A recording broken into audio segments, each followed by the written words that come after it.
Remember these two names, Hanson's Running Shop, downtown Lake Orion, or Running Gear in Rochester Hills across from Rochester High near the Kroger. Those are the two running shoe stores that you should consider. Every season, track season, cross-country season, every season you should have a brand new pair of running shoes. I love Dunham's, but I don't like their shoe selection because they are not designed for full-time runners. You need to go to a shoe specialist.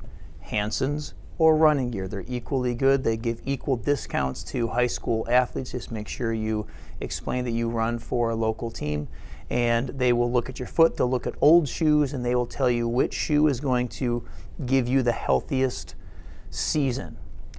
If you have a weird foot strike, your foot hits the ground in an odd way, or your ankles roll one way or another, having a shoe that can support that is going to promote better foot and leg and knee and hip health. Bad shoes rarely hurt your feet. They hurt your knees, they hurt your hips. So you should consider getting a brand new pair of shoes every season from a good running shoe store. So once you buy the shoes and you get the discount, right around $100 will be the cost of a brand new pair of shoes most likely. So that's certainly something you would like to consider. Basketball shoes, absolutely not. You need to have running shoes. In addition to that, in track and field, if you're in a running event or a jumping event, we like using spikes. Spikes are lightweight shoes that have literal metal spikes that can be screwed in to give you extra grip on the track as you are doing your event. Gives you, better grip on the turns, better acceleration.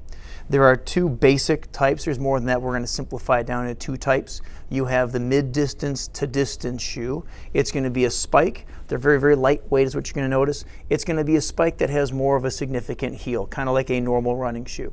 Certainly not as big, but enough of a heel, because if you're running more than one lap, your heel is going to be striking the ground at a much more, at a higher frequency than if you were a sprinter. If you have cross-country spikes, these will work for track. If you have distance spikes and you decide to do a shorter run like a sprint, these will work for you. A sprint spike looks similar, has the spikes, has everything, but when you look at the bottom, what you're going to notice is you don't have the thick rubber sole. This one has a hard plastic sole at the heel that is going to not give us much support. Why not? A sprinter is primarily using the front of their foot, which means that they don't need the added weight. Could you run 2 miles in this? Yeah, you could run a marathon in anything you want. This is not going to give you the support you want. You're going to develop Achilles and calf issues without that little bit of support in the heel. Sprinting spikes can only really be used for sprinting and jumping. So if you're not really sure where you're going to fall, a distance spike will work. It'll also work for cross country if that's something you decide to do in the future, or you've got the sprinting spike. Ask around. Plenty of classmates had them, bought them, and then outgrew them. So ask around. One set of spikes will work as long as they fit your foot. So you don't need to replace those every season.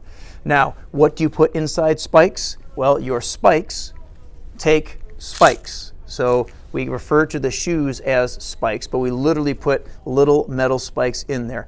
I will have all the types of spikes that you're going to need. They come with spikes when you buy them, but if you run out, if they fall out, if they get dull because you stepped on cement, we always have replacements. So as long as you have the shoe, you are in luck. If you have any questions, make sure you ask one of your coaches and we can point you in the right direction. But again, what are those two stores again? Hanson's in Lake Orion and Running Gear in Rochester Hills. Great places, both, so consider going to one of those two locations and they will help you out. They have professionals there that'll get you the right shoe. One thing I realized I didn't mention is which types of spikes should you get for your events. Anything up to the 400-meter dash and jumps would be a sprinting spike, 1 lap of the track or less for your race. If you do more than 2 laps, then you're going to want to consider getting a distance pair of spikes. In the past, before COVID, we have had the ability to share. So if you're a distance person, you're going to do a sprint and you want to borrow someone's or vice versa. We've done that in the past. Not sure how that's going to work this year, but we have done that. And make sure you bring your spikes to every single practice. Distance runners, you can put them on for your build-ups so that your legs get used to, your legs and your calves and your feet get used to those, and they kind of break them in a little bit. Sprinters, we do our block starts and our relay exchanges with spikes every time, because there are other aspects besides just running where having the correct shoe is going to be important. So 2 important things I forgot to mention during the first portion here. So take those into consideration as well. So make sure you know which ones to get. So 400 and shorter and jumps, get the sprint spikes, and make sure you bring them to practice every day. We'll try to remind you, but make sure you bring them every single day.